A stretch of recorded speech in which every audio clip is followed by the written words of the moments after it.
Different business ideas उसके दिमाग में होते थे स्कूल के एज में, जब वो 5 साल का था, 5वीं क्लास में, 6ठी क्लास में।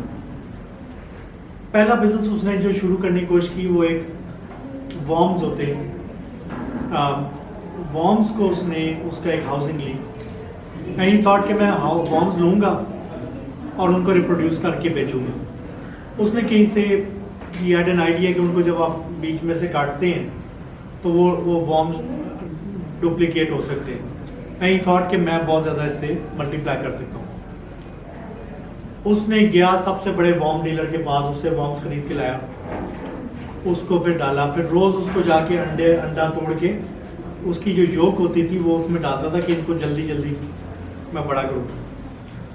उसकी अम्मा ने कहीं टीवी पे सुना था कि ये योग जो होती है वो कोलेस्ट्रॉल के लिए अच्छी नहीं होती, सो दे अलाउड हिम कि अच्छी बात है इसके बहाने योग सारी वॉर्म्स को डाल देगा और ये जो इसके भाई हैं वो सारी इसकी सफ़ेदी खाएंगे तो वो हेल्दी रहेंगे। आफ्टर फ्यू डेज जब उसने जाके देखा अपना ये वॉर्म बॉक्स तो वो सारा खाली था और वो सारे वॉर्म्स कहीं भाग गए थे या उन्हें कोई परिंदे खा गए थे या तो वो पहला बिजनेस उसका इस तरह से नहीं चल सका। तो इसी तरह उसने he says in his book, I always fantasized about making money because to me money meant that later on in my life I would have the freedom to do whatever I wanted. The idea of one day running my own company also meant that I could be creative and eventually live life on my own terms. So शुरू से ही पैसा कमाने का उसके दिमाग में था कि मैंने कमानी और अपनी कंपनी चलानी। उसके बाद वो डिफरेंट बिजनेसेस में कोशिश करता रहा। पहले उसने घर का सारा कूड़ कबाड़ बेचा, जब ख़त्म हो गया तो अपने दोस्त को ढूंढा कि यार वो उसके घर में अगर कूड़ा, उसको कन्विंस किया, वो उनको ऐसे कपड़े पहनाए ताकि के वो लगे कि ज़्यादा छोटे बच्चे हों, उनको फिर लेमनेड साथ बेचा, स्टॉल लगाया। वो जो चीज़ें गैरेज सेल उसको कहते हैं, वो गैरेज सेल तो इतना नहीं बिका, लेमनेड बच्चे देख के वो ज़्यादा बिक गया। तो ये छोटी छोटी चीज़ें, पैसा जब रियल अर्न किया उसने तो उससे कॉन्फिडेंस मिलता गया। इसी तरह फिर उसने ये जो न्यूज़पेपर फेंकने का काम किया।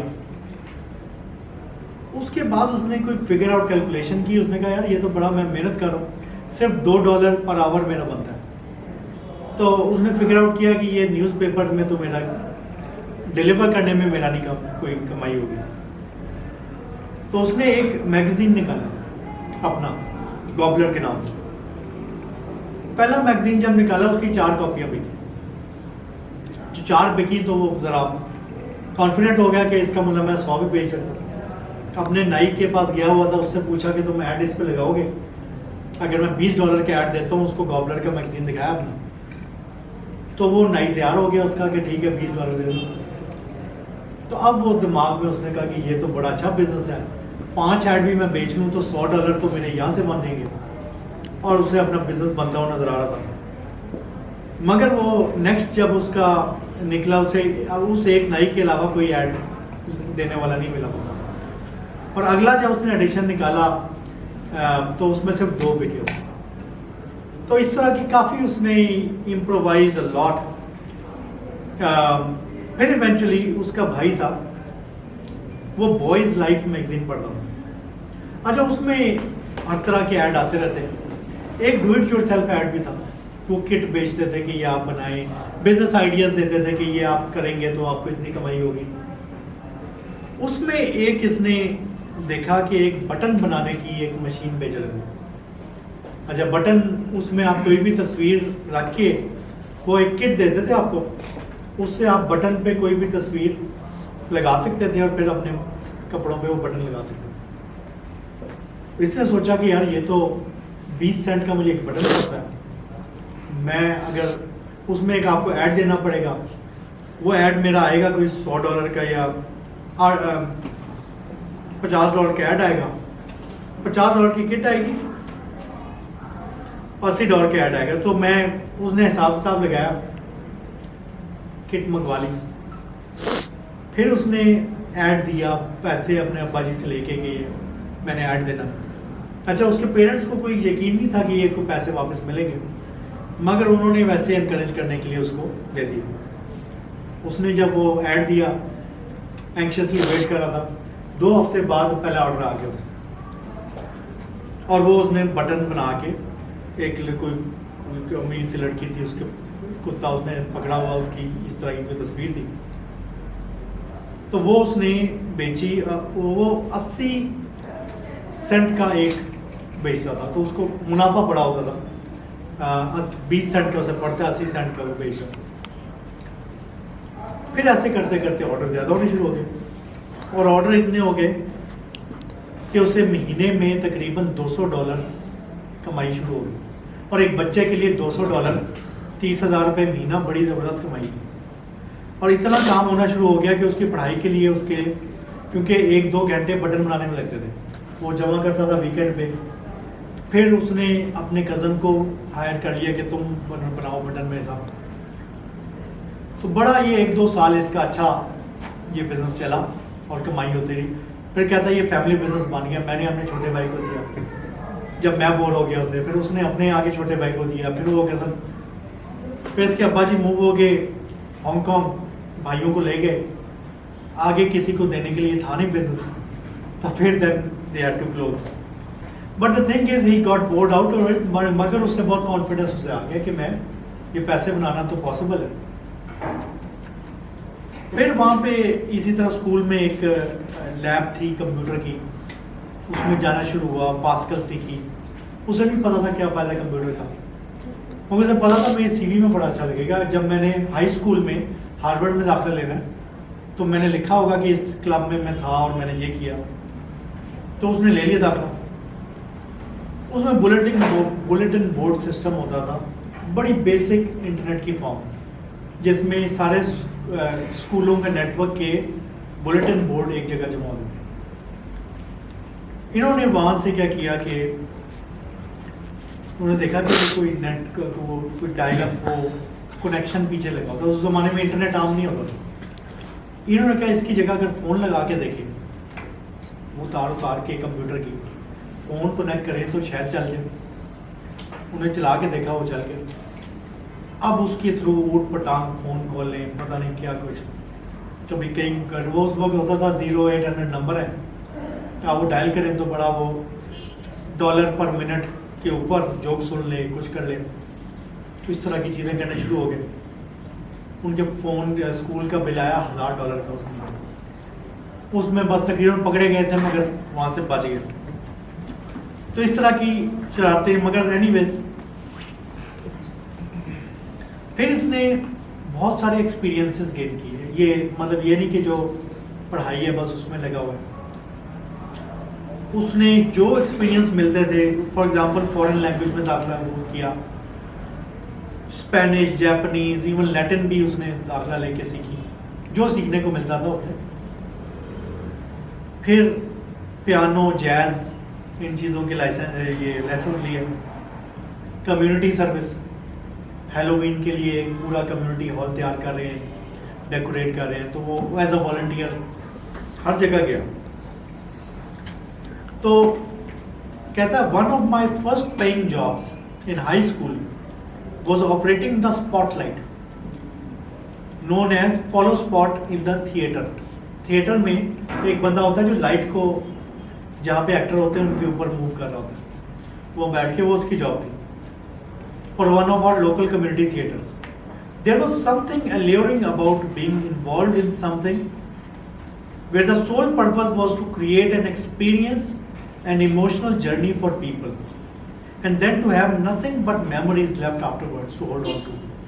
ये चीज़ इसके पूरी लाइफ में बहुत इम्पोर्टेंट थी कि ये जो इसने यहाँ से एक सीखी कि दूसरे लोगों के लिए जो एक एक्सपीरियंसेस क्रिएट करना, ऐसा टाइम उनके साथ गुजारना जो उनकी मेमोरीज आपको सारी ज़िंदगी याद रहे। तो ये इसकी इम्पोर्टेंस इसको यहाँ से समझे। तो बहरहाल फिर ये इतना स्कूल में टाइम कम लगाता था, आगे पीछे काफ़ी चीज़ों में एक्टिविटी थी। फिर इसके ऊपर एक दिन चोरी का इल्ज़ाम लगा स्कूल में। एक कार्ड, इसके वो राशन कार्ड होता था जिससे कैंटीन से आप चीज़ें खरीद सकते हैं, almost like a credit card ही बन गया स्टूडेंट्स के लिए। वो इससे बरामद हो गया इसकी जेब से, और इसको पता नहीं चला कि मेरी जेब में आया कैसे।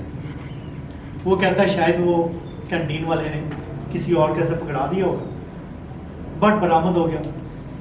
इसका वहाँ पे जो स्कूल की होती है उसमें इसका केस चला कमेटी में। बड़ा कॉन्फिडेंस है गया कि मैंने तो चुराया नहीं है तो I can make a case, मगर इसका जवाब नहीं था मेरी जेब में कैसे आया। तो लोगों ने उस पर यकीन नहीं किया। तो इवन दो उसको वो सस्पेंड हो गया एक दिन के लिए। सस्पेंशन जब हो जाए वो आपके रिकॉर्ड में आ जाती परमानेंटली कि चोरी के ऊपर सस्पेंशन हुई थी, जो कि इसने नहीं की थी। कहता that day I walked away from that experience with the lesson that sometimes truth alone isn't enough and that presentation of the truth was just as important as the truth. यही वाला एक लेसन सुकरात को भी मिला था जब वो है? कि जब वो उसके ऊपर इल्ज़ाम लगाया रोम में कि ये तो यंग नस्ल के दिमाग ख़राब कर रहे हैं, and he did not defend himself, और उसको फिर उन्होंने सजाए मौत दी। उसका जो शागिर्द सुकरात का आया बुकरात, उसने फिर इसको आर्ट बनाया कि मैंने कैसे प्रेजेंट करना है सच को कि लोग उस पर यकीन करें। तो that is also very important. It's not just important to be on the truth, उसे प्रेजेंट कैसे करना वो भी इम्पॉर्टेंट है। कहता है आयरॉनिकली इनके स्कूल का मोटो था truth is beauty, beauty truth. So कहता I didn't feel very beautiful that day. अच्छा जी, फिर इसी तरह वो उसे जॉब्स कुछ मिली आगे जाके प्रोग्रामिंग की कंपनी में, $15 एन आवर। उसमें उसने अपने बॉस के साथ प्रैंक किया, पूरा ऑफिस उसमें हंस रहा था बॉस के ऊपर। बट दैट वो थोड़ी देर के लिए वो जो ऑफिस में बड़ा लाइट माहौल हो गया। That was very interesting for him. तो पैसे तो वो अच्छे बना रहा था, मगर वो मिस कर रहा था कि मैं बिजनेस में जो मेरे वो बॉयज़ लाइफ क्या उसको जो माइंड में था ना कि मैंने वो जो बटन बनाने का बिजनेस किया था वो उसमें बड़ा फ़ायदा था, तो वो कुछ ऐसा करना चाहता हूँ। तो उसने फिर और फर्दर उसने कहा कि मैं मैजिक ट्रिक बेचूंगा। सो अब वो क्योंकि वो मतलब 10वीं 12वीं के लेवल पे आ गया था, तो वहाँ पे बॉयज़ लाइफ मैगज़ीन था बहुत मशहूर। उसने कहा ये ज़्यादा बड़ा मैगज़ीन है, और ये जो मैजिक ट्रिक है वो ट्रिक ऐसी थी कि वो एक सिक्का रबड़ के अंदर वो गायब हो जाता है कि वो कोई ख़ास मटेरियल था। तो उसने कहा ये मैजिक ट्रिक वो $50 की। ही थॉट कि आई कैन सेल इट। अगर मैं वो 20 सेंट का था, ये तो बहुत ज़्यादा इंटरेस्टिंग है उससे। तो इसने उस पर इन्वेस्ट किया, $800 लगाए, मगर वो डिस्पाइट उसने फिर एड्स लगाए, बड़ा महंगा ऐड पुट अप किया उसके लिए, मगर वो बिजनेस बुरी तरह फ्लॉप हुआ। और जो उसको कॉन्फिडेंस था बहुत ज़्यादा कि मैं तो कुछ भी कर सकता हूँ, कितने भी पैसे कमा सकता हूँ। कहता I learned a valuable lesson in humility and somewhat ironically एक टर्म होती है ग्रीक हिस्ट्री की ह्यूब्रिस, जो कि कहती है exaggerated sense of pride and self confidence. तो थोड़ी सी ह्यूमिलिटी का लेसन मिला कि भाई ज़्यादा अकड़ में नहीं आना। यू कैन आपके कंट्रोल में नहीं है कि आप कोई भी बंदा सुपर हीरो नहीं होता। सो वहाँ से उसने ये सीखा। फिर कॉलेज गया, हार्वर्ड में दाखिला, उसे हर जगह दाखिला मिल गया। MIT, Stanford, UC, Princeton, Cornell, Yale, smart बंदा। यहाँ तो एक को भी मिल जाए ना तो हम लोग उछलते हैं, तो उसे हर जगह दाखिला मिल गया। उसके पेरेंट्स क्योंकि चाइनीज़ थे, उन्होंने कहा हार्वर्ड बेस्ट है तो वही जाना। ये कहीं और जाना चाहता था, मगर उनकी इंसिस्टेंस पे इधर आ गया। अब हार्वर्ड में जब वो गया, नई नई आज़ादी मिली थी, अब ये भी बड़ी एक इंटरेस्टिंग चीज़ है, ये आप जो भी कल्चर के हवाले से अंडरस्टैंडिंग है, जब भी आज़ादी मिलती है किसी को, he wants to test it, experience it, और वो उस आज़ादी का नाजायज़ फ़ायदा थोड़ी देर उठाएगा। ये नेचुरल बिहेवियर है। आप ये एक्सपेक्ट नहीं कर सकते एक बंदा जब आज़ाद नहीं है एकदम आज़ाद होगा तो वो बड़ा रिस्पॉन्सिबली बिहेव करेगा, मगर ओवर टाइम लोग लाइन पे आ जाते हैं। तो ये हार्वर्ड में जाते ही इसने कहा, पहले तो इसे घर में 1 घंटा टीवी देखने का अलाउड था, स्क्रीन टाइम जिसे आजकल हम कहते हैं। आपका है स्क्रीन टाइम? तो एक टाइम तो वहाँ हार्वर्ड जब गया तो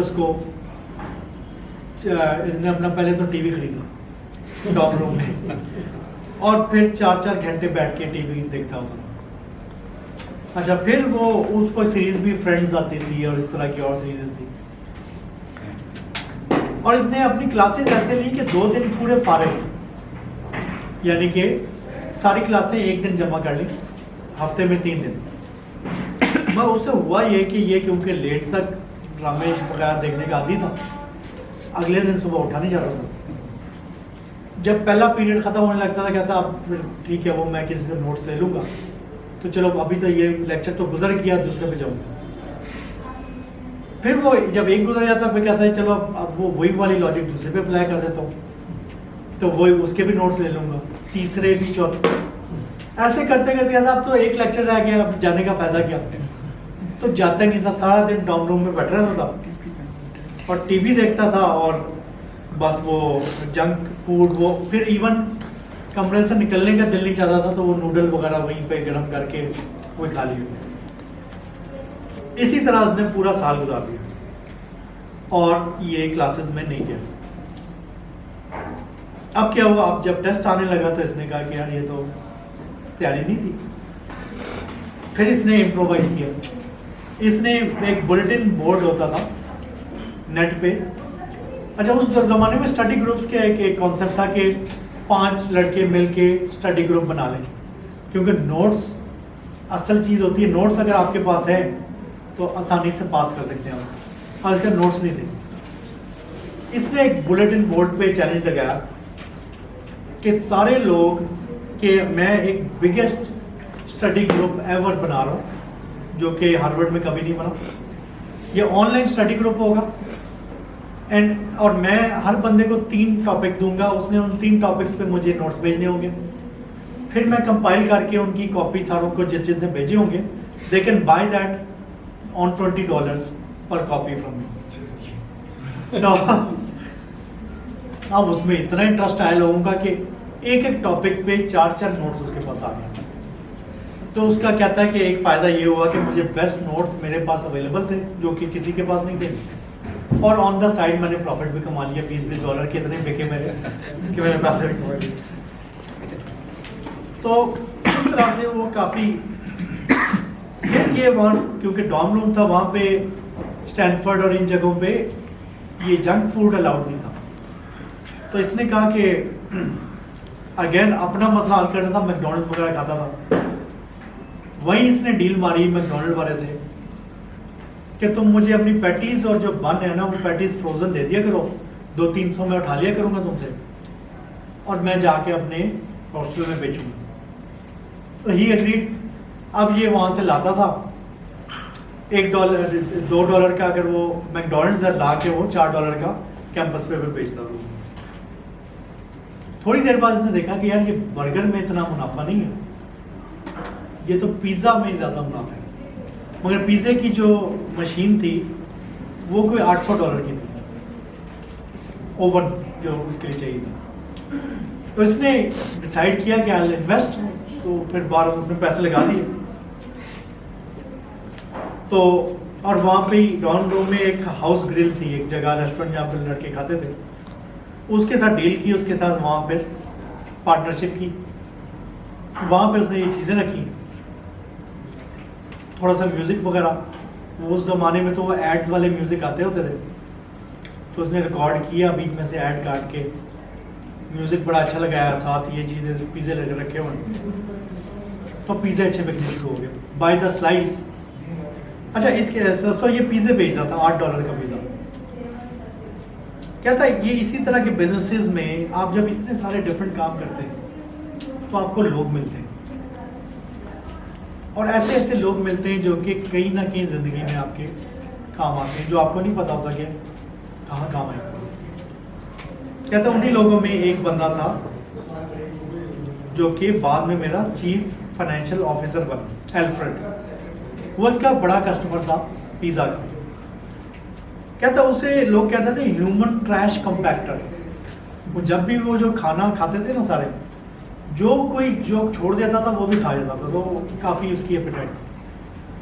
तो इसलिए इसको हैरानगी नहीं होती थी जब वो दिन में 2-2 पिज़्ज़े 3-3 पिज़्ज़े से ला के फुल बड़े ले जाता था। वो कहता था कि इतना इसकी एपेटाइट है, खाता होगा।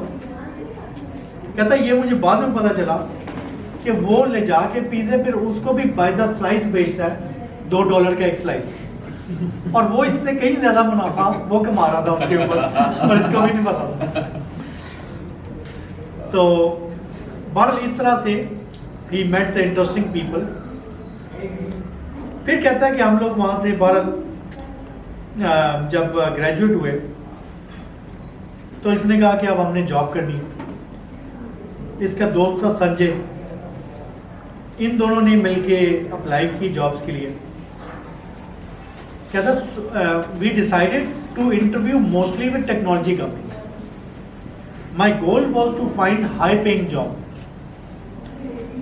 I didn't really care what specific job function was, what company I worked for, what the culture of the company was like, and where I ended up living. सिर्फ पैसा चाहिए, अच्छी जॉब, पैसा ज़्यादा होना चाहिए। तो जो कंपनी ज़्यादा पैसे देगी, आजकल ग्रेजुएट्स का आपको जर्नी यही मिलेगा कि वो जो ज़्यादा पैसे देगा वहाँ काम करेगा। तो फिर इन्हें जॉब ऑफर्स हुई। ऑरेकल जो कि बड़ी एक डेटाबेस की कंपनी है दुनिया की, उसने जॉब ऑफर दे दी, और बहुत उस वक्त के हिसाब से हाई पेइंग जॉब थी, $40,000 पर ईयर। सो ये 80s में $40,000, सॉरी 95 में $40,000 एक साल में बहुत बड़ी अमाउंट थी फ्रेश ग्रेजुएट के लिए। अच्छा, इन्होंने they felt like on the mood कि यार ये तो हमें बड़ा ज़बरदस्त चीज़ मिल गई। उन्हें ट्रेनिंग दी, डेटाबेस और सारा कुछ, और इन्होंने पूछा भी नहीं कि काम क्या। जब ये जॉब पे गए तो पता चला जॉब वॉज वेरी सिंपल। इन्हें टेस्टिंग की, क्वालिटी एश्योरेंस की जॉब मिली थी कि जो वो काम ऑरेकल ने एक कोई सिस्टम बनाया उसको बिल्ड करते थे। तो वो जब बिल्ड बनानी होती थी, वो जब प्रोग्राम को रन करना, एक बटन दबाता था, वो 5 मिनट का काम था इसका, और उसके बाद 3 घंटे इंतजार करना पड़ता था कि वो बिल्ड बन रही है। 3 घंटे बिल्ड बनती थी, उसको बस बैठ के इंतजार करना कि यह बनेगी, तो फिर वो दोबारा दूसरा बटन क्लिक करना है, 5 मिनट का फिर काम है, फिर 3 घंटे बैठ के इंतजार करो।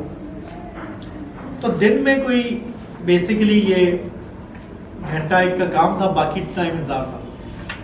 तो हमने स्केड्यूल लिखा कि मैं फिर घर चला जाता था। कहता ना कोई पूछता था कि कब आ रहा है, कब जा रहा है। लोगों को तो ये भी नहीं पता था ये है कौन। बहुत बड़ी कंपनी थी ना।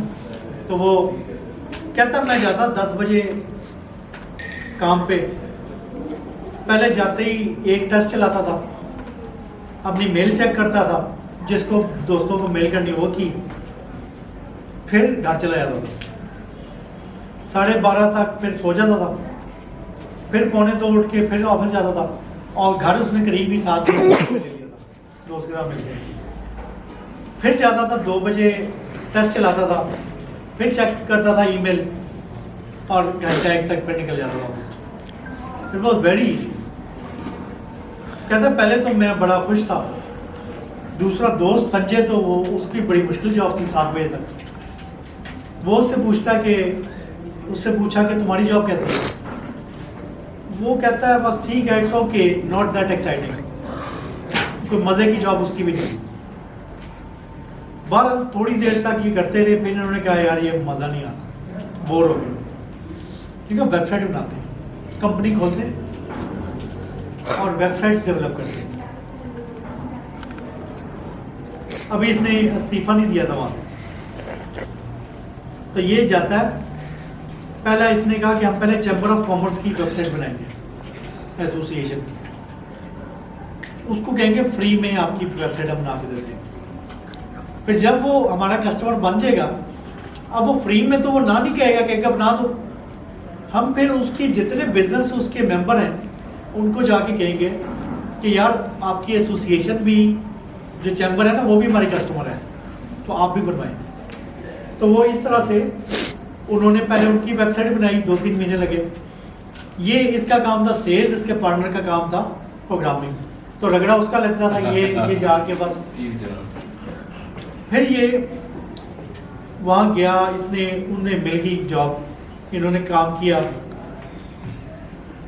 फिर उसके बाद इन्होंने कहा कि ये जो लोकल शॉपिंग मॉल है हिल्सडेल, उसका मॉल की पहले वेबसाइट बनाते हैं, फिर उसकी शॉप्स को कहेंगे कि तुम्हारा मॉल, क्योंकि हमारा कस्टमर है। तो उससे उन्हें अच्छी डील मिल गई, $2000 के अंदर उन्होंने वेबसाइट डिज़ाइन, मैनेज और होस्ट कर दी साइट। तो अब इन्होंने कहा यार ये तो बड़ा ज़बरदस्त है, मॉल ने $2000 दे रहा है वेबसाइट बनाने के, तो अब तो हमारा बिजनेस चल गया। तो उन्होंने गए ऑरेकल के पास और उसने कहा इस्तीफा देने। बड़ा डर के ये गया अपने बॉस के पास, उसे इस्तीफा 5 महीने हुए थे। इसने कहा यार ये बुरा लगता है, मैं अभी आया हूँ, अब मैं इस्तीफा दे दूँ। तो इसके पास बात करने की हिम्मत नहीं थी, कहता बड़ा मुश्किल हुआ मुझे इस्तीफा देना। मगर बहरहाल उसको इसने कहा कि यार मैं छोड़ रहा हूँ। तो वो एकदम एक्साइटेड हुआ, कहता wow, you must be joining another startup. What an exciting opportunity. कहता he seemed genuinely excited and happy for me. He thought I was joining a company that had millions of dollars in venture capital funding. And I didn't have the heart to tell him that I was just bored at Oracle and wanted to have time to make more sales calls for my web design business. तो America में culture ये है कि बड़ी कंपनियां में excitement नहीं होती, स्टार्टअप्स में एक्साइटमेंट होती है। और मगर ये तो ये इतनी कोई बार फिर ये काम करने शुरू हो गए वेबसाइट्स पे। शुरू में तो उसे बड़ा मज़ा आया, मेरा अपना बिजनेस है, मैं कर रहा हूँ। मगर फिर आहिस्ता आहिस्ता वो कहते हैं कि we love the idea of owning and running our own business, but reality ended up a lot less fun than the fantasy. तो मज़ा नहीं आ रहा था वो करने में। तो कहते हैं कि उसके पेरेंट्स भी इससे खुश नहीं थे कि तुमने इतनी बड़ी कंपनी की जॉब छोड़ के क्या तुमने शुरू कर लिया। बहरहाल इनके पास सेविंग्स काफ़ी थी, मगर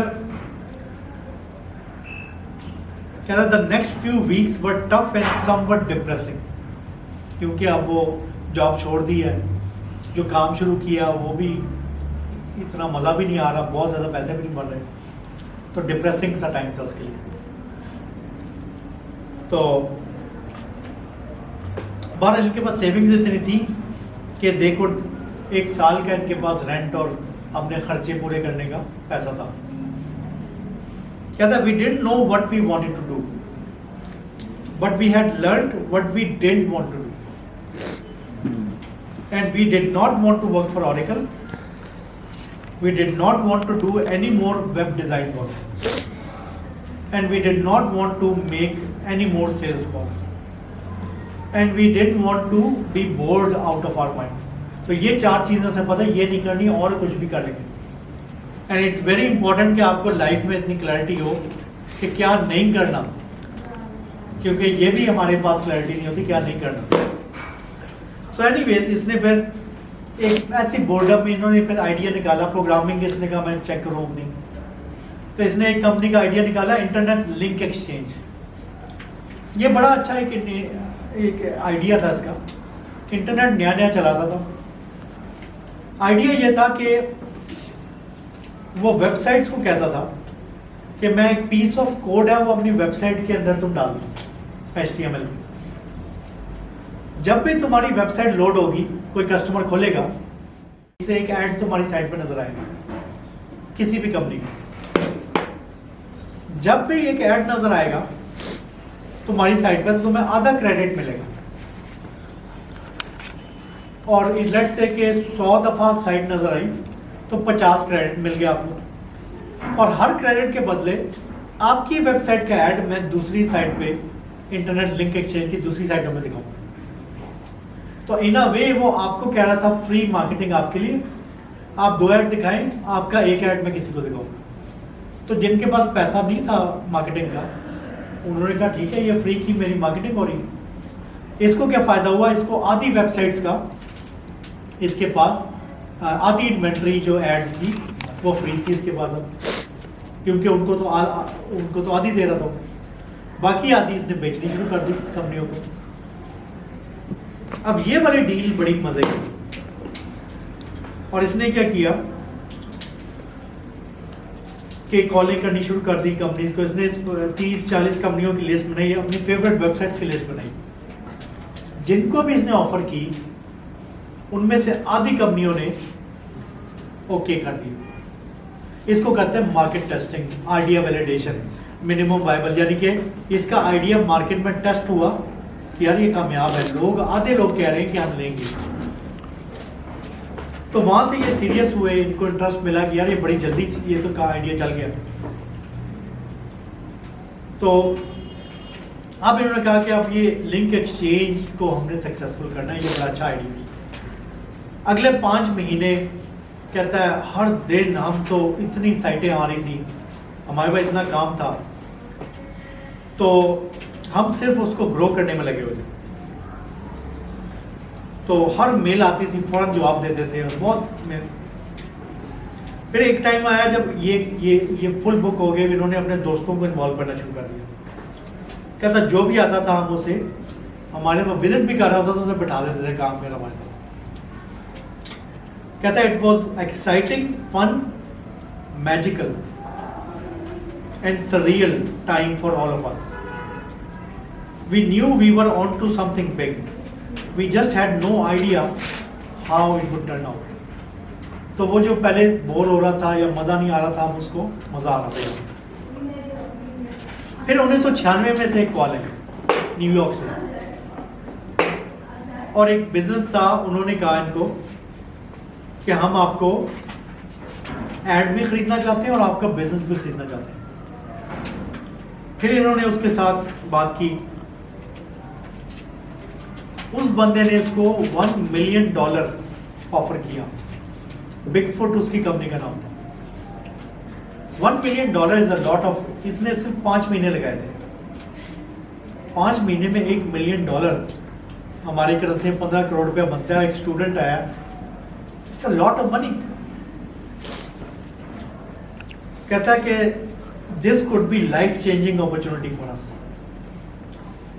We told Lenny we wanted few days to think about it, but the only word I could think of in my head was wow. मतलब उससे कुछ दिन उसने ले लिए। फिर इन्होंने सोचा इसके बारे में,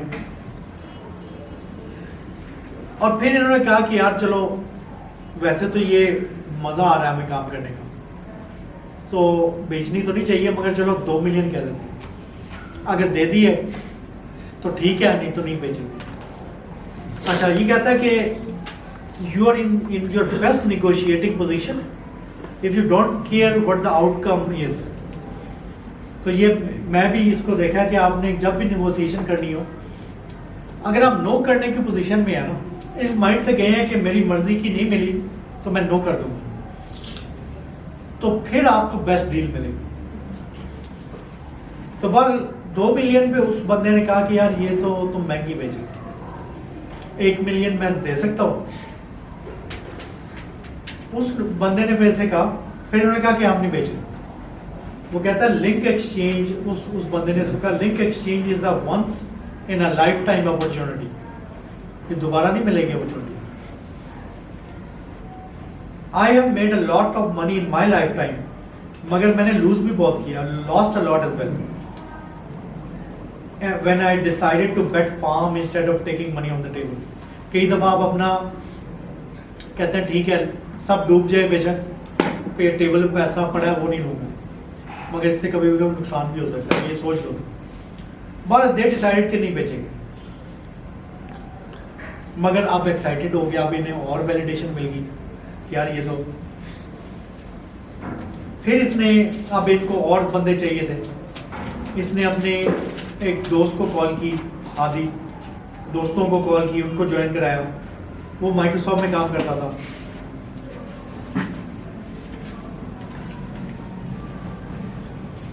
अब वो माइक्रोसॉफ्ट में जो काम करता था वो तो आने को तैयार नहीं था। कहते यार मुझे तो बड़ी अच्छी डील मिली हुई है, मेरा जुड़वा भाई है उसे रख लो, वो बिल्कुल मेरे जैसा दिखता है, हर चीज़ वो पता नहीं चलेगा तुम्हें मैं हूँ या वो है। तो कहता है अच्छा तो ठीक है उसे भेज दो। मैं कहते हैं कि इन लोगों ने बार उसको इन्होंने हायर कर लिया। दिसंबर तक 25 एम्प्लॉय हो चुके थे इसके। अब इस टाइम पे याहू का cofounder Jerry Yang, Yahoo was the huge, it was like आजकल की गूगल। जेरी जैंग ने इसे कॉल किया और उसने कहा कि उसके साथ इसकी मीटिंग हुई, उसने इसे $20 मिलियन की ऑफर की और ये 7 महीने बाद इसे कहता है कि I tried hardest to not to flinch and appear calm. उधर तो मैं नहीं उछल रहा था। कहता है first thought that came to my mind was wow, the second thought that came to my mind was I am so glad we didn't sell to the previous guy, क्योंकि अब वो भेज देता तो ये नहीं मिलता उसे। मगर ये बिल्कुल पुरानी वाली उसे लग रहा था, ये तो वही हो रहा है जो पहले हुआ। अब इन्होंने बड़ा सोचा, तो if we took the $20 million, I would not have to work, मुझे सारी जिंदगी काम करने की जरूरत नहीं है, इतना पैसा ही।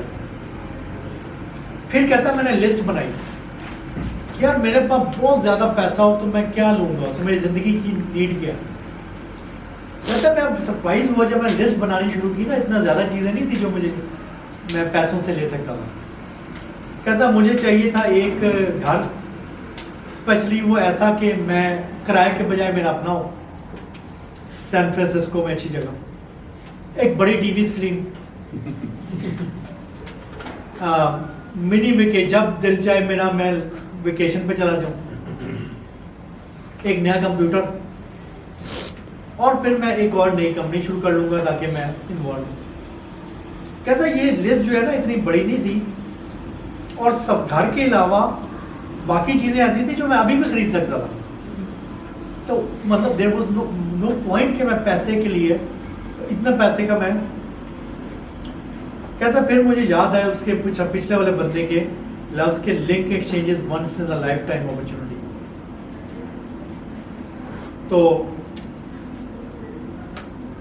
कहता बेशक हम फेल भी हो जाए, ये करने में जो मजा है ना हमें फिर भी करना चाहिए। तो बार इसने कहता अभी तो 23 साल का हूँ मैं, तो अगर अभी मुझे ज़रूरत नहीं है कि मैं अभी से अपने आप को बेच के रिटायर हो जाऊँ। तो कहता होम जो अपना घर मैंने ओन करना वो फिर कभी हो जाएगा बाद में। बाकी इसके जो पार्टनर थे उन्होंने भी ये डिसाइड किया था कि नहीं बेचेंगे। कहता we decide to turn down their offer. और उसके बाद कहता है हम लोगों ने, उस वक्त इंटरनेट का बूम था, बड़ी बड़ी कंपनियां याहू, नेटस्केप, ईबे, अमेजॉन, बहुत आगे जब बहुत तरक्की हो रही थी इंटरनेट पे, लोग अरबों खरबों कमा रहे थे और ये बहुत एक्साइटेड थे कि हमारे पास कुछ है, हम जा सकते हैं आगे। कहता है कि मैंने वहाँ स्पीच की और स्पीच के एंड में मैं तकरीबन रोने वाला हुआ था और मैंने वहाँ कहा कि there will never be another 1997। मतलब इतनी ज़बरदस्त टाइम वो अपनी ज़िंदगी में गुजार रहा था कि ये टाइम शायद दोबारा ना आए। कहता it was us against the world and we were going to make sure we would win. अब कहता है अगले कुछ महीने वो मुझे कोई याद नहीं है क्या हुआ, इतना तेज हो रहा था सब कुछ। फिर सिक्वोया कैपिटल जो बहुत बड़ी वेंचर कैपिटल कंपनी है, जिसने गूगल में इन्वेस्ट किया, जिसने एप्पल में इन्वेस्ट किया, बड़ी बड़ी कंपनियों में सबसे बड़े इन्वेस्टर होंगे, उसने $30 मिलियन इन्वेस्ट कर दिए इनमें, 20% इनकी कंपनी के स्टेक्स के अगेंस्ट। अब ये बहुत बड़ी इनके लिए फ़ायदा था, क्योंकि अगर $3 मिलियन आपको मिल गए और सिक्वोया पीछे आ गई, तो अब ऐसे लोग भी जो पहले इनको सीरियस नहीं ले रहे थे, वो भी अब इनके साथ काम करने को तैयार थे, और ऐसे एम्प्लॉयज़ जो इनके लिए काम नहीं करना चाहते थे, वो भी अब कहते थे ठीक है, हम बड़ी कंपनी छोड़ के आते हैं और इधर काम करते हैं। तो कहता फिर हमने एक इन्होंने प्रैंक भी बीच में करते थे, नए जो एम्प्लॉयज आते थे उनके साथ प्रैंक क्या करते थे, वो कहते थे कि फॉर्मल ड्रेस डे है, बहुत बड़े इन्वेस्टर्स आ रहे हैं कल, और सूट टाई फुल ड्रेसअप होके आने सारों, वैसे नॉर्मली जीन्स में आते थे सारे। तो वो नए एम्प्लॉयज होते थे, उन्हें नहीं पता था ये प्रैंक है, बाकी पूरी कंपनी को पता होता था कि ये तो चुगल होता है नए एम्प्लॉयज के साथ। तो उस दिन फिर नए एम्प्लॉय आते थे जब, तो वो सिर्फ उनके ड्रेस्ड अप होते थे, बाकी सारे फिर उन्हें पता चलता था हमारे साथ ये मजाक हुए। एक दिन वो माइकल मोये जो सिक्वोया कैपिटल का इन्वेस्टर भी आया, उसे भी इन्होंने बीच में प्रैंक में शामिल किया, और फिर उन्होंने उनको कहते जब वो फिर सामने खड़ा करते थे, उनसे कोई एम्बैरेसिंग चीज़ करने का कहते थे, जैसे स्कूल कॉलेजों में होता है ना, वो क्या कहते हैं उसको, रैगिंग होती है, उस तरह का कुछ। तो उसको भी सिक्वोया कैपिटल का माइकल मोरेट्स को इन्होंने बड़ा मैकरेना एक गाना था उसके ऊपर डांस कराया। वो कहते हैं एक मंजर था देखने वाला, वो बंदा इंट्रोवर्ट था, बड़ा डिसेंट जेंटलमैन, पूरी मतलब जैसे लेट्स से एक ऐसी पर्सनैलिटी जो बड़ी सीरियस हो, लेट्स से हमारे माइंड में क्या है ज़्यादा बड़ी सीरियस पर्सनैलिटी ना, अब बड़ा सीरियस पर्सनैलिटी है, उससे आप अजीब से गाने के ऊपर डांस करा रहे हैं। कहते हैं हंस हंस के हमारा आंसू आ गया हम लोगों के, और कहता है कि वो ऐसा माहौल बना कंपनी में। In the words of pretty women, एक मूवी है, I was living the fairy tale, मतलब वो उस मोमेंट को याद करता है। फिर कहता है कि हमने अगले 17 महीने बहुत कम नींद भी पूरी नहीं हुई, बहुत तेजी से ग्रो किया इन्होंने। बहुत सारे कहते हैं अभी इतना तेजी से हम ग्रो कर रहे थे कि we started hiring almost any warm body who was willing to work for us and hadn't done more than 6 months of jail time. कातिल ना हो और बंदा हो, जिंदा हो, उसको उठा के बिठा लेते थे काम कर। अपने सारे दोस्तों के नेटवर्क को इन्होंने देख लिया कि सारे आ गए इनके पास, कोई बचा नहीं। तो बहरहाल फिर ये इस तरह से ग्रो होती रही। अब मगर कहते हैं इतनी तेजी ग्रोथ में एक गलती हुई। गलती ये हुई कि हमने कंपनी कल्चर को हम नहीं देख सके, गौर नहीं कर सके। कहता है people who wanted to be part of building something, क्योंकि पहले जब ये छोटे थे तो इनके साथ सिर्फ वो लोग आते थे जो अपने शौक से आ रहे हैं काम के लिए, मगर अब ऐसे ऐसे लोग आने लग गए जो कि पैसे के लिए आ रहे थे, जो कि कुछ और नहीं करना चाहते थे, सिर्फ या तो उन्होंने पैसे बनाने या अपने सीवी में वो कंपनी का नाम डालना है ताकि अगली जॉब मिल जाए। उनका कोई पैशन नहीं था। तो कहता है मगर हमने उसकी तरफ ध्यान नहीं किया, ग्रो करते रहे, और हमारे 100 एम्प्लॉयज हो गए 1998 तक। कहता फिर एक दिन मैं उठा, सुबह वेकअप टाइम हुआ, अलार्म बजा, मैंने स्नूज दबा दिया, और कहता लास्ट टाइम मैंने ये स्नूज का बटन दबाया था जब मैं ओरेकल में काम करता था, क्योंकि उसके बाद से अपने दिल से जाता था ऑफिस। मगर कहता कि मैंने उस दिन मुझे ये पता चला कि मेरा तो दिल नहीं चाह रहा कि मैं अपनी कंपनी में भी जाऊँ, जिसका मैंने जो शुरू की है उसमें जाने का मेरा दिल नहीं चाह रहा। तो कहता मैं को फाउंडर था। बार फिर इसने याद की वो टाइम जब वो पिछले साल ही, कहता 1.5 साल पहले तो हम उधर खड़े थे जब मैंने कहा था कि there will never be another 1997। तो ये इतनी जल्दी बुरा कैसे हो गया? कहता है वहाँ पॉलिटिक्स कंपनी में, पॉइजन, रूमर्स, लोगों की वो आपस में जो ऑफिस पॉलिटिक्स होती है, बहरहाल ये सब कुछ चल रहा था। कहता मुझे ये समझ नहीं आई ये कहाँ पे ये सब कुछ गलत हो गया। कोई I could not find one person जिसने ये खराब किया हो या वन टाइम जब ये खराब हुआ, मगर ये जैसे डेथ बाय 1000 कट्स होती है, चाइनीज टॉर्चर होता है कि आहिस्ता आहिस्ता आहिस्ता आहिस्ता चीज़ कल्चर इतना बुरा हो गया कि वहाँ जाने का दिल नहीं चाह रहा। ऐसे कहता मैं अपनी कंपनी में, मुझे पता नहीं था कि लोग कौन है, क्या क्या काम हो रहा है, इतने नए फेसेस थे कंपनी में, आई कुडंट रिकॉग्नाइज दैम। मुझे ये नहीं पता था कौन मेरा एम्प्लॉई है कौन मेरा एम्प्लॉई नहीं। फिर इनके पास पैसे खत्म होने लगे, इन्हें फंडिंग लेनी थी। अब जब फंडिंग लेनी थी तो उस पर कोई रशियन कोई करेंसी का मसला चला, तो मार्केट में फंडिंग अवेलेबल नहीं थी।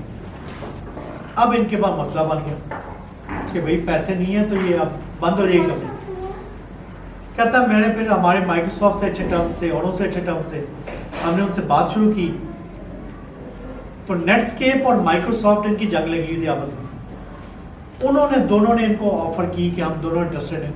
इनकी आपस में बिडिंग वॉर होगी और इसको ऑफर की, इसने कहा कि मैं $250 मिलियन से कम नहीं लूंगा ना।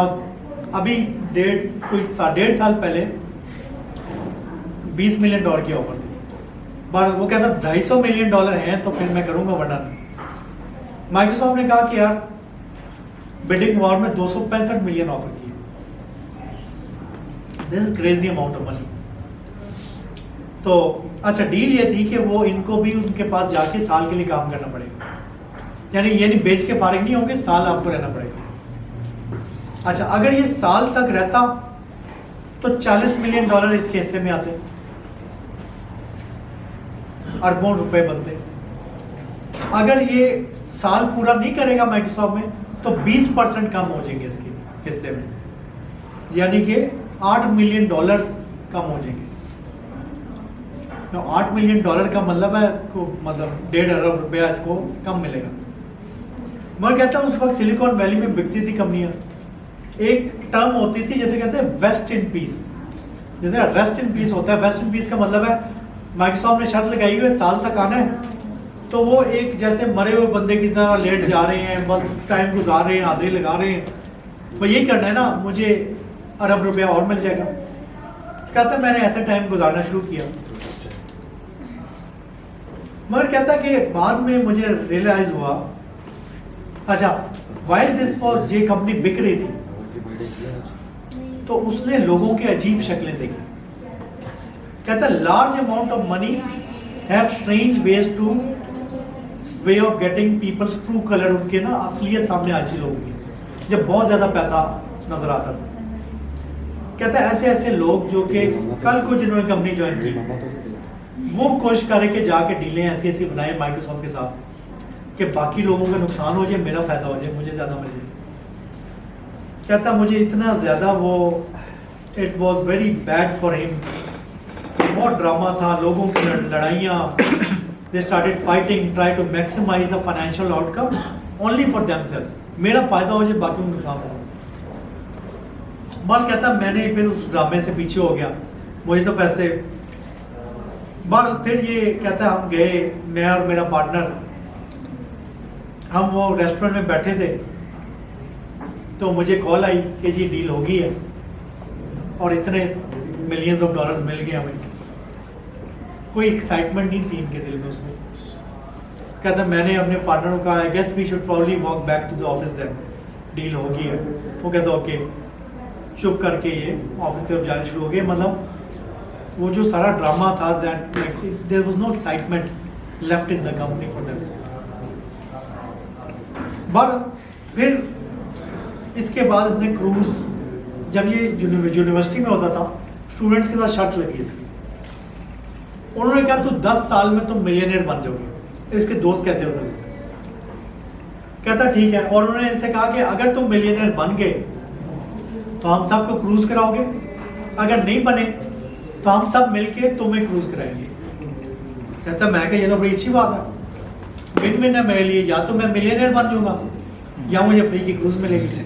तो इसने डील, तो अब ये मिलियनर बन गया था। फिर इसने पार्टी थ्रो की सारों के लिए क्रूज पे।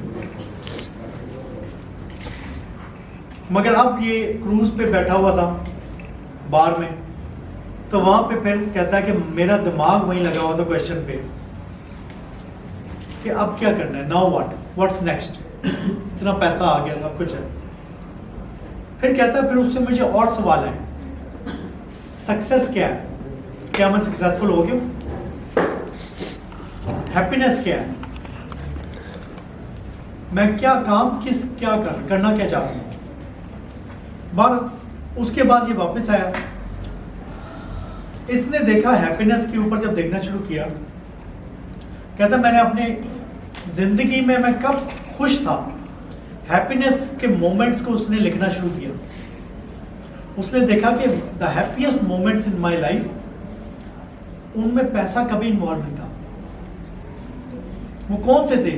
कभी वो मैंने कुछ चीज़ क्रिएट की, क्रिएटिव को काम किया, मुझे खुशी होती थी। अपने दोस्तों से बातें करके सारी रात मुझे खुशी होती थी। कभी स्कूल में दोस्तों के साथ बंक मारा, या इवन स्विमिंग के बाद कोई बेक पोटैटो खा लिया। सो ये चीज़ें होती, कहता even pickles made me happy.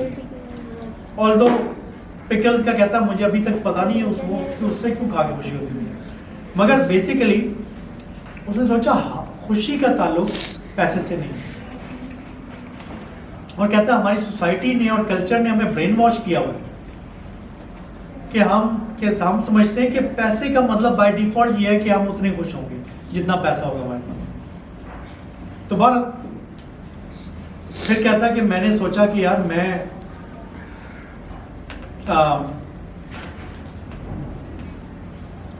इतना कुछ मैं बना सकता हूँ, क्रिएट कर सकता हूँ खुशी के लिए।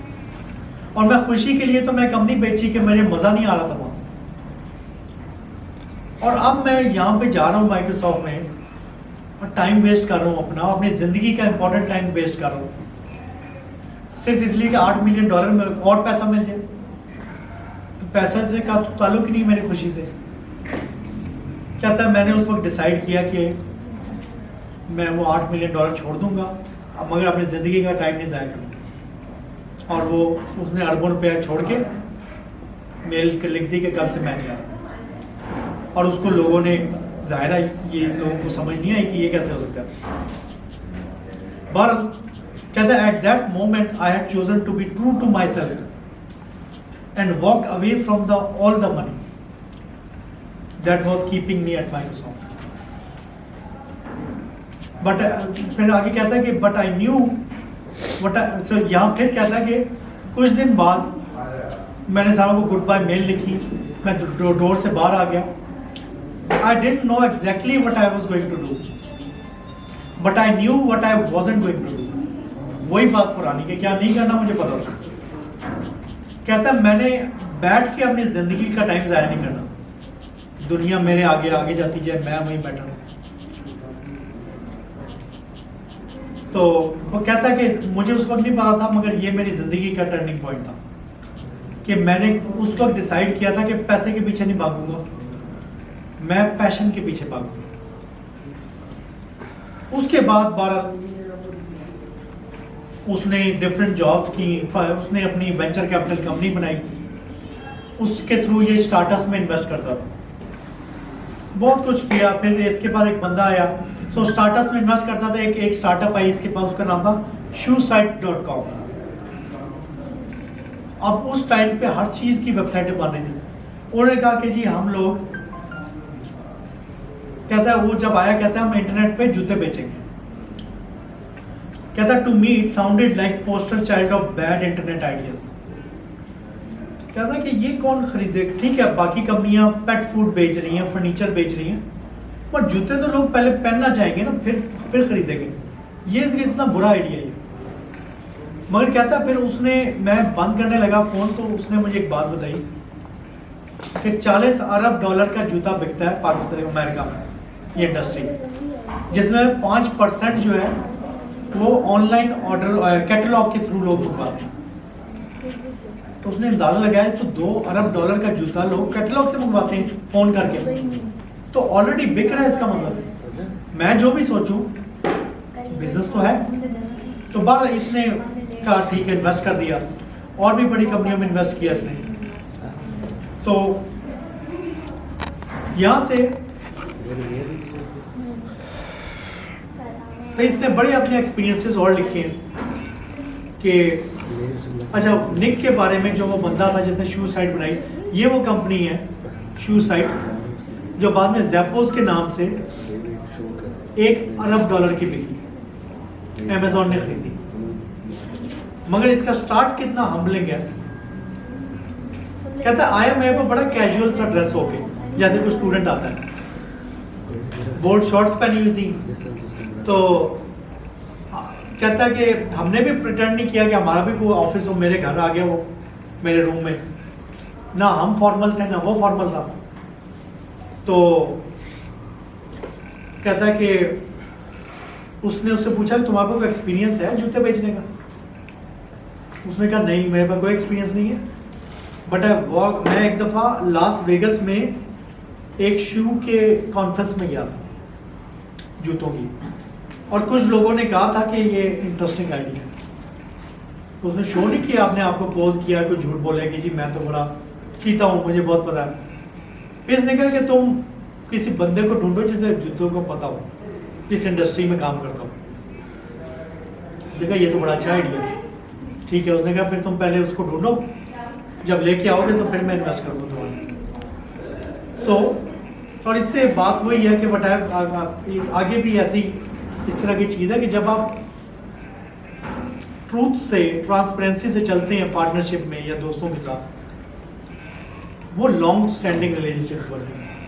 जब आप पोज करने, आजकल होता है स्टार्टअप्स भी, और हर बंदा अपने आप को शो करता है मैं पता नहीं क्या चीज़ हूँ, और थोड़ा बहुत अपने आप को पोज करते हैं। वो चीज़ जो है ना इवेंचुअली आपको, आपके लिए आप लोगों को ट्रस्ट नहीं करने देती आपके ऊपर, बिकॉज लोग सेंस कर लेते हैं कि ये मेरे साथ फेयर नहीं है। तो बल फिर इन्होंने उसके अंदर किया, और भी इन्होंने फिर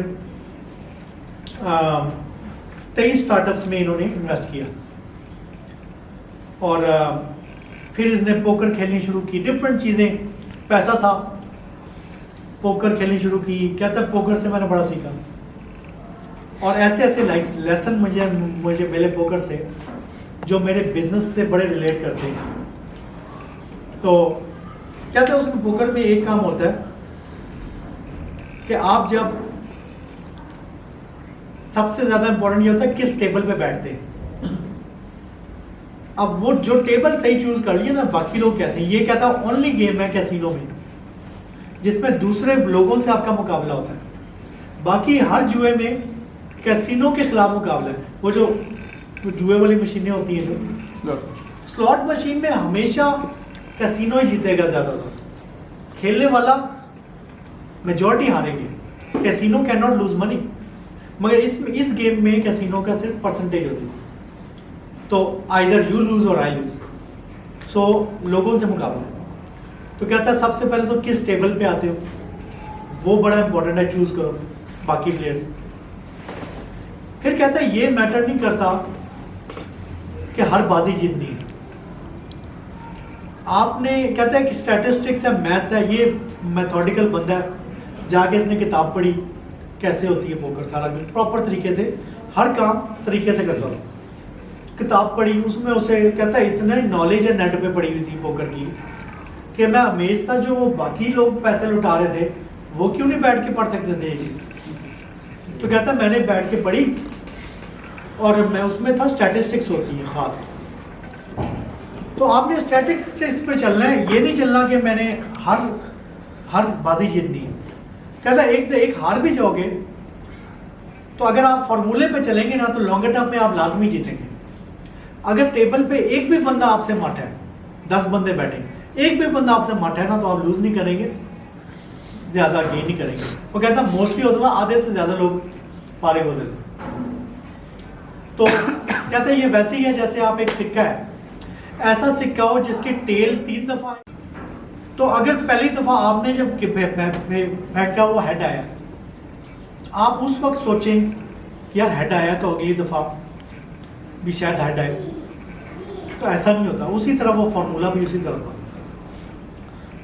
तो क्या सो इसने ये लर्न किया, पोकर खेलता था कैलिफोर्निया में जाके, वहाँ पे डिसेंट पैसे को थोड़े बहुत बनाता था, मगर वहाँ पे थोड़े से गरीब गुरबा ज़्यादा आते थे, ऐसे लोग जिन्होंने पोकर से अपना रेंट निकाल लें या उनकी ज़िंदगी की बाजी लगी हुई है, तो वो पैसा भी थोड़ा लगाते थे और वो पैसे कमाने के लिए गेम खेलते थे, उसके फन के लिए खेलते थे। फिर लॉस वेगस जाना शुरू हो गया, वहाँ पे कहता बड़े बड़े आते थे लोग, उनको शायद पैसा उनके लिए मसला नहीं था और वहाँ पे मज़ा भी था। तो कुछ लेसन्स इसने जो लर्न किए पोकर से, जो उसकी ज़िंदगी पे और बिजनेस में उसके लिए फ़ायदेमंद हुए, कि टेबल जो चूज़ करना है आपने, कहता है किस मार्केट में आपने जाना है वो बड़ा इंपॉर्टेंट है, कितनी बड़ी है वो अपॉर्चुनिटी कितनी है। तो जैसे पोकर का टेबल इंपॉर्टेंट है, किस टेबल पे बैठना है, उसी तरह किस बिजनेस में जाना है ये आपके हाथ में है। फिर कहता है कि जब आप स्ट्रॉन्ग है ना तो ह्यूमिलिटी शो करें, वीक नजर आए, जब आप वीक हैं तो स्ट्रॉन्ग नजर आए। So this is something know when to bluff, which is इसका एक और वो हम लोग उसे कहते हैं कि, तो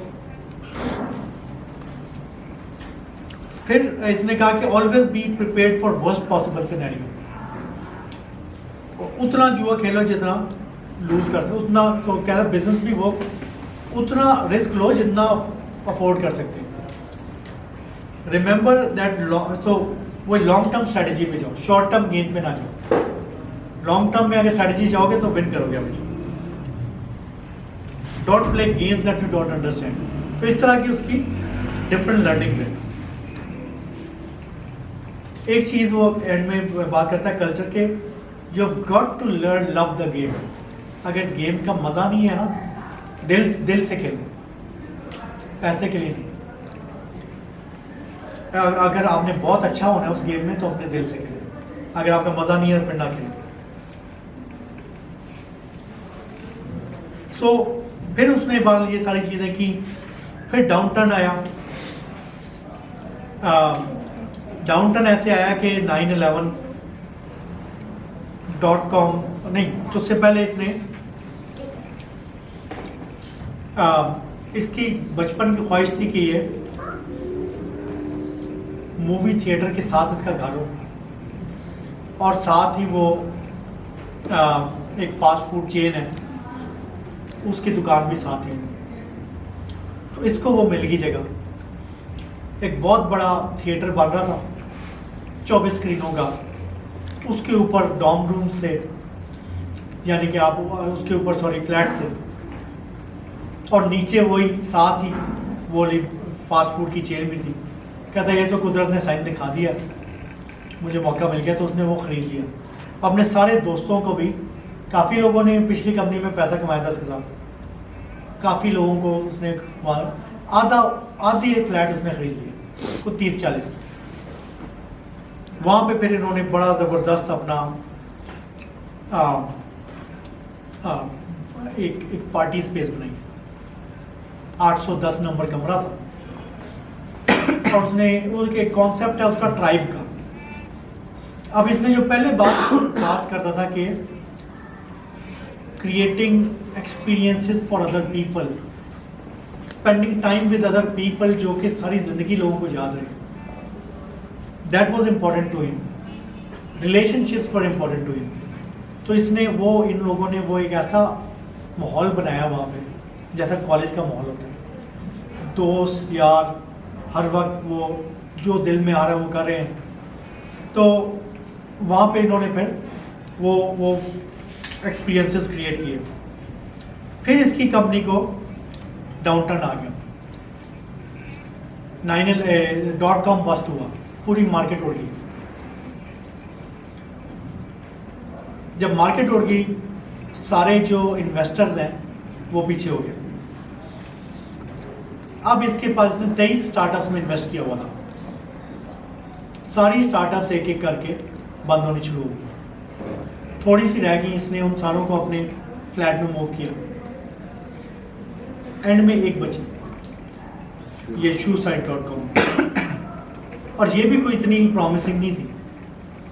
इसने कहा चलो यार 6 महीने के लिए मैं पैसे लगाए हुए हैं 2 मिलियन, सिकोया कैपिटल जो जिनको मैंने पिछली कंपनी से इतना पैसा कमा के दिया, तो उनसे मैं कहूँगा वो और इन्वेस्ट कर देंगे।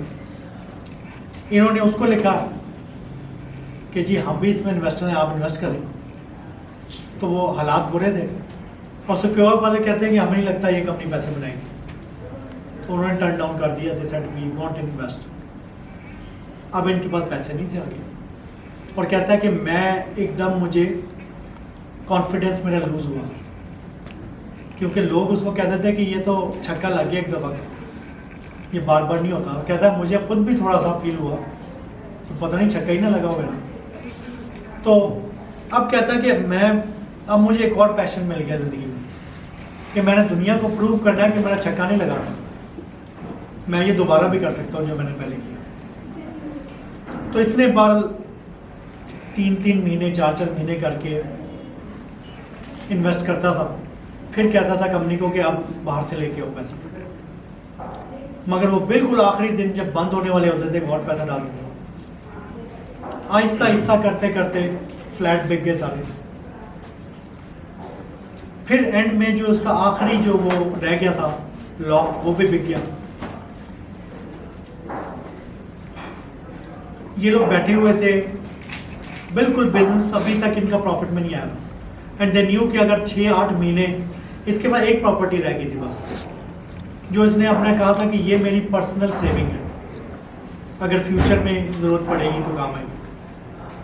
अब ये बैठे हुए थे, उन्होंने कहा ये तो हमारा कभी भी, हमें तो प्रॉफिटेबल होना है। उससे पूछा ये कैसे प्रॉफिटेबल होगा अपने पार्टनर से, ये क्योंकि साइट पे बेचते थे, ड्रॉप शिपिंग करते थे। ड्रॉप शिपिंग का मतलब ये है कि इन्वेंट्री इनके पास नहीं थी, ऑर्डर कस्टमर का आता था, ये ऑर्डर आगे नाइकी को या एडिडास को भेज देते थे, एडिडास ज़ैपोस के नाम से कस्टमर को शिप करता था। वो कहता क्योंकि ड्रॉप शिपिंग हर कोई नहीं अवेलेबल करता, तो बेस्ट डिज़ाइन के जूते हमें नहीं मिलते। तो if you want to make sure कि बेस्ट डिज़ाइन के जूते हमें मिले, तो हमें इन्वेंट्री रखनी पड़ेगी, हमें पहले से ख़रीद के रखने पड़ेंगे, जैसे बाकी बड़े स्टोर करते हैं। मगर उसके लिए उसकी इन्वेस्टमेंट भी है, फिर रिस्क भी है कि अगर वो नहीं बिके तो क्या होगा, और फिर वेयर हाउस भी लेना पड़ेगा। अब ये पहले ही इसका सारा कुछ बिक चुका था, एक लॉफ्ट रह गया था, सारी फॉर्चून जो बनाई हुई थी पता नहीं ऊट पटांग चीज़ों में, कभी एक इसने मूवी बनाई, कभी स्टॉक एक्सचेंज में इन्वेस्ट किया, ऐसी ऐसी चीज़ों में वो जा चुका था, बाकी स्टार्टअप्स में लूज हो चुका था। मगर इन्होंने डिसाइड किया कि हम रिस्क लेंगे and put everything into what they have got. उसको यकीन था कि ये सक्सेसफुल होगी, और ये मेरी भी लाइफ का लेसन है कि जब आप ऐसी लाइफ में ऐसी पोजीशन पे आ जाए कि मेक और ब्रेक है, अगर आप फेल हो गए तो बहुत मुश्किल हो जाएगी आपके लिए ज़िंदगी, मगर अगर कामयाब हो गए तो आप then you can go to the next level. At that time double down on your investments, full commit करके आप करें और अल्लाह अपनी मदद करता है। यही इसके केस में हुआ। इलॉन मस्क का जो केस है उसके अंदर भी तो यही। इलॉन मस्क आखिरी दिन उसकी ख़त्म हो गई थी, और उसमें उसका ट्रस्ट था अपने ऊपर, और उसने अपना ट्रस्ट बनाने के लिए अपनी प्रॉपर्टी डाली कि मैं इन्वेस्ट करता हूँ, वही ट्रस्ट देखिए। तो ये रिपीटिंग पैटर्न है एंटरप्रेन्योर्स की ज़िंदगियों में कि वो आखिरी पैसा तक अपना डाल देते हैं कि लोग समझते हैं यार तुम तो ज़िंदगी तुम्हारी तबाह हो जाएगी, तुम करोगे क्या, मगर वो वापस आ जाते हैं वहाँ से। सो एनीवेज उसने फिर इन्वेस्ट किया। उस टाइम पे उसने इन्होंने $2 मिलियन के जूते खरीदे, वेयर हाउस खरीदा। वेयर हाउस के लिए वो ऑनलाइन के लिए कई ब्रांड देते नहीं थे अपने डिज़ाइन, कहते थे आपकी शॉप होनी चाहिए। इन्होंने कोई पुरानी सी शॉप खरीदी कहीं से जो नहीं चल रही थी, बहरहाल इन्होंने फिर उसमें इन्वेस्ट किया, स्ट्रेटजी चल गई।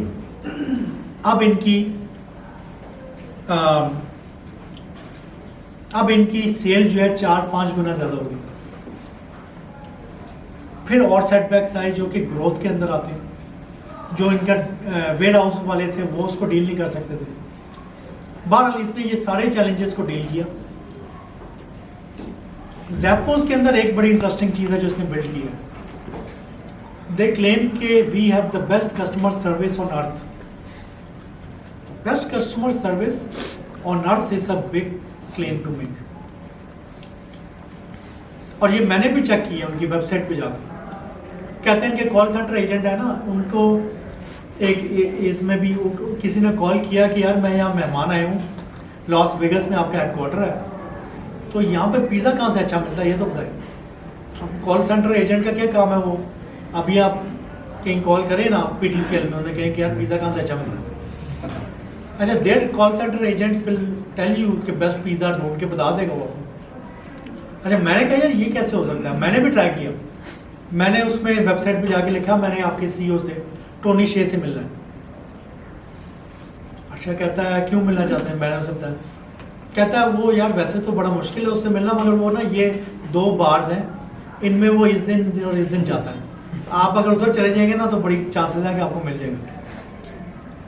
ऐसे उसने अपना कंपनी का कल्चर पे क्रिएट किया, क्योंकि पिछली कंपनी में उसको पता था कि मैंने ऐसी कंपनी नहीं बनानी जिसमें आपके ह्यूमन कनेक्शंस ना हो, जिसमें लोगों की वैल्यू ना हो, जिसमें पॉलिटिक्स हो, जिसमें फन ना हो, पैशन ना हो लोगों में।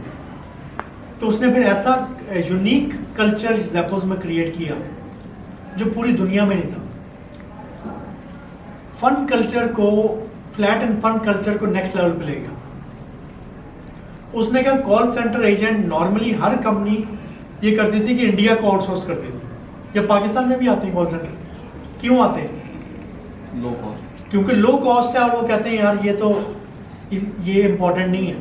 उसने कहा कस्टमर सर्विस इम्पोर्टेंट है, हमारा बेस्ट बंदा होना चाहिए, और जो लेट्स से फुटबॉल का जूता बेच रहा है का कॉल सेंटर एजेंट है, he should be a passionate football player.